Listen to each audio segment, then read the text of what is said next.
मैं डॉक्टर मनीराम मीणा, सहायक आचार्य समाजशास्त्र SME government PG college Nathdwara आप सभी छात्रों का हार्दिक स्वागत और अभिनंदन करता हूं एवं यूट्यूब पर देखने वाले सभी विद्वान साथियों का तहे दिल से हार्दिक स्वागत, अभिनंदन और प्रणाम करता हूं।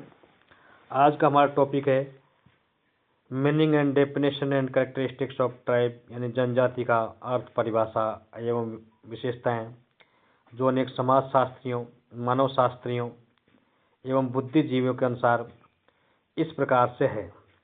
भारत एक विशाल देश है जिसमें अनेक प्रकार की विविधताएं पाई जाती हैं और यहाँ अनेक धर्म, मत, संप्रदाय, जाति प्रजाति के लोग निवास करते हैं और यहाँ की संपूर्ण जनसंख्या का लगभग 8.2% भाग आदिम जातियों या जनजातियों द्वारा निर्मित पाया जाता है।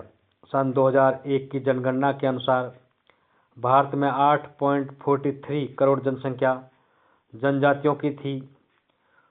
अधिकतर जनजातियां ऐसे भौगोलिक क्षेत्रों में निवास करती हैं जहां सभ्यता का प्रकाश नहीं पहुंचा है और आज भी अनेक जनजातियां आदिम स्तर पर ही अपना जीवन व्यतीत कर रही हैं, जबकि दुनिया के अधिकांश देश प्रगति के पथ पर पहुंच चुके हैं। लगभग सभी जनजातियां पहाड़ी भागों, जंगलों, दलदल भूमि और ऐसे स्थानों में निवास करती हैं जहां सड़कों का अभाव पाया जाता है और वर्तमान यातायात एवं संचार के साधन अभी भी वहां उपलब्ध नहीं हो पाए हैं। इसका परिणाम ये हुआ कि उनसे संपर्क करना एक कठिन कार्य हो गया है। यही कारण है कि वैज्ञानिक आविष्कारों के मधुर फल से वे अभी भी अपरिचित हैं और उनकी आर्थिक, शैक्षणिक, स्वास्थ्य संबंधी अनेक प्रकार की जो समस्याएं भी देखने को मिलती हैं। अतः जनजाति का जो प्रमुख रूप से जनजातियों को हम अनेक नामों से जानते हैं, क्योंकि जनजाति का एक गोत्र होता है और उस गोत्र का विस्तृत स्वरूप ही जनजाति के रूप में मानते हैं। और ये गोत्र खानबदोशी, जत्थे, झुंड, गोत्र, भ्रात दल एवं अर्धांश से अधिक विस्तृत एवं संगठित पाई जाती हैं।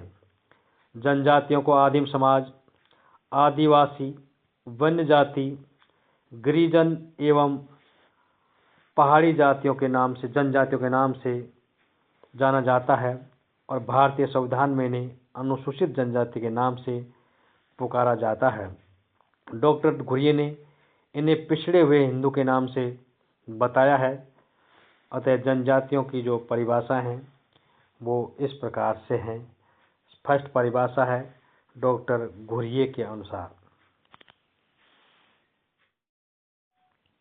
जनजाति की परिभाषा घुरिये के अनुसार, घुरिये ने जनजाति के लिए पिछड़े हुए हिंदू यानी बैकवर्ड हिंदू शब्द का प्रयोग किया है। गिलिन और गिलिन ने परिभाषित करते हुए लिखा है कि स्थानीय आदिम समूह के किसी भी संग्रह को जो कि एक सामान्य क्षेत्र में रहता हो, एक सामान्य भाषा बोलता हो और एक सामान्य संस्कृति का अनुसरण करता हो, एक जनजाति कहते हैं।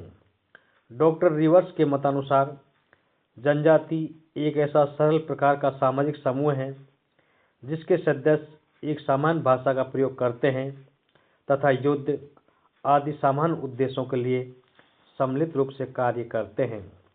डॉक्टर मजूमदार लिखते हैं कि एक जनजाति परिवारों या परिवारों के समूह का संकलन होता है जिसका एक सामान्य नाम होता है, जिसके सदस्य एक निश्चित भूभाग में रहते हैं, समान भाषा बोलते हैं और विवाह, व्यवसाय या उद्योग के विषय में निश्चित निषेधात्मक नियमों का पालन करते हैं और पार्श्विक कर्तव्यों की एक सुविकसित व्यवस्था को मानते हैं। चार्ल्स विनिक ने जनजाति की परिभाषा करते हुए लिखा है कि एक जनजाति क्षेत्र, भाषा, सांस्कृतिक समरूपता तथा एक सूत्र में बंधने वाला सामाजिक संगठन आता है। यह सामाजिक समूहों जैसे गोत्रों या गांवों को सम्मिलित कर सकता है। राल्फ पिंडिगटन ने जनजाति का अर्थ स्पष्ट करते हुए लिखा है कि हम एक जनजाति की व्यक्तियों के एक समूह के रूप में व्याख्या कर सकते हैं जो कि सम्मान भाषा बोलता हो, सम्मान भूभाग में निवास करता हो तथा जिसकी संस्कृति में समरूपता पाई जाती हो।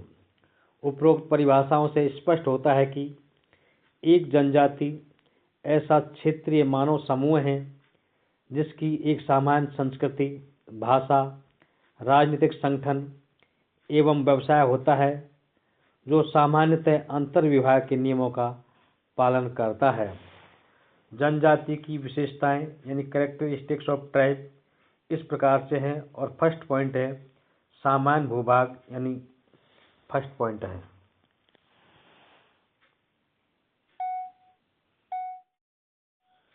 जनजाति की विशेषताएं नंबर 1 फर्स्ट पॉइंट है सामान्य भूभाग। एक जनजाति एक निश्चित भूभाग में ही निवास करती है। इसके परिणाम स्वरूप उसका उस भूभाग से लगाव एवं उसके सदस्यों में दृढ़ सामुदायिक भावना का विकास हो जाता है। सामान्य भूभाग में रहने के कारण ही उनमें सामान्य जीवन की अन्य विशेषताएं विकसित हो जाती हैं। डॉक्टर रिवर्स जनजाति के लिए एक निश्चित भूभाग को आवश्यक नहीं मानते हैं क्योंकि सामान्य भूभाग में रहने के कारण ही उनमें सामान्य जीवन की अन्य विशेषताएं विकसित हो जाती हैं, लेकिन डॉक्टर रिवर्स जनजाति के लिए एक निश्चित भूभाग को आवश्यक नहीं मानते हैं। सेकंड पॉइंट है सामान्य भाषा, कॉमन लैंग्वेज। एक जनजाति के लोग अपने विचारों का आदान प्रदान करने के लिए एक सामान्य भाषा का प्रयोग करते हैं और भाषा के माध्यम से ही वह अपनी संस्कृति का हस्तांतरण एक पीढ़ी से दूसरी पीढ़ी को करती है। किंतु सभ्यता के संपर्क के कारण एवं शिक्षा के प्रभाव के कारण अधिकांश जनजातियां द्विभाषी हो गई हैं और वो प्राचीन जो भाषा संबंधी विशेषता थी वो लुप्त होती जा रही है। नेक्स्ट पॉइंट है विस्तृत आकार, बिग साइज। एक जनजाति में कई परिवारों का संकलन होता है। इसमें कई वंश, समूह एवं गोत्र तथा बृहत् दल भी होते हैं। यही कारण है कि इसकी सदस्य संख्या अन्य क्षेत्रीय समुदायों से अधिक होती है और इनके अनेक नाम पाए जाते हैं जैसे भील, मीणा, ग्रासिया आदि बहुत सारे ऐसे नाम हैं जो उनके नामों से ये जनजातियां जानी जाती हैं। नेक्स्ट पॉइंट है अंतर्विवाह, इंडोगेमी।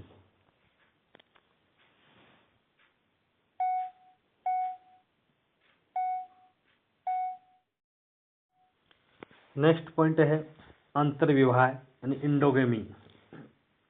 एक जनजाति के सदस्य अपनी ही जनजाति में विवाह करते हैं क्योंकि उनकी ऐसी प्राचीन परंपरा एवं मान्यता चली आ रही है कि जनजाति के लोग अपनी ही जाति में विवाह करते हैं एवं उनके कुछ नियम एवं निषेध होते हैं जिनके कारण वो उन नियमों का पालन करते हैं। नेक्स्ट पॉइंट है एक नाम, ए नेम। प्रत्येक जनजाति का कोई नाम अवश्य होता है जिसके द्वारा वह पहचानी जाती है। उसके सदस्य अपना परिचय जनजाति के नाम पर या आधार पर ही देते हैं। जैसे अनेक जनजातियों के नाम होते हैं भील, मीणा, ग्रासिया, तावड़,